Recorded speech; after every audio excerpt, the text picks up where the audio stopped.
Hi, I'm Reverend Laura. We are approaching the end of the month with the theme of vulnerability.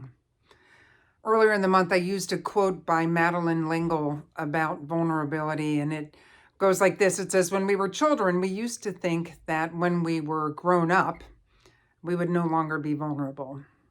But to grow up is to accept vulnerability.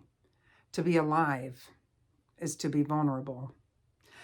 And I've been thinking about that quote quite a bit as I've been meeting with small groups. I have a number of small groups I run. One of them is for folks who are 60 years and older, and another is just a mixed age group of folks who come together to discuss the themes each month. And I've been pondering how much we learn from our families of origin and from society about being vulnerable, and how I believe faith communities like Michael Servatius, a place where we challenge one another with loving kindness to be our best selves and work for a flourishing world, offers an opportunity for folks who are connected to the congregation to really work on some of those myths, to find a way to be in community as their full selves, to allow vulnerability to emerge and to, I think, actually find a way to counter those messages of our childhood that told us that to be vulnerable is to be weak, or messages that told us that if we were vulnerable, something bad could happen,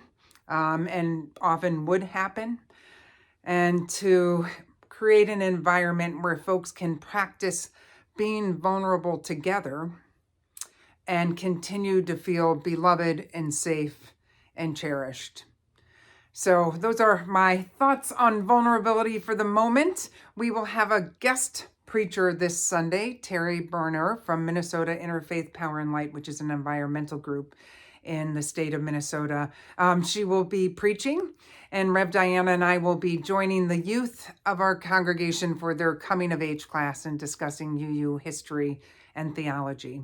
So I hope you join us at the Fridley Community Center. We'll have a budget conversation after the service and the coming of age gathering, and have a chance to look at how we are going to fund next year and sort of where our values are at this point as we address finances.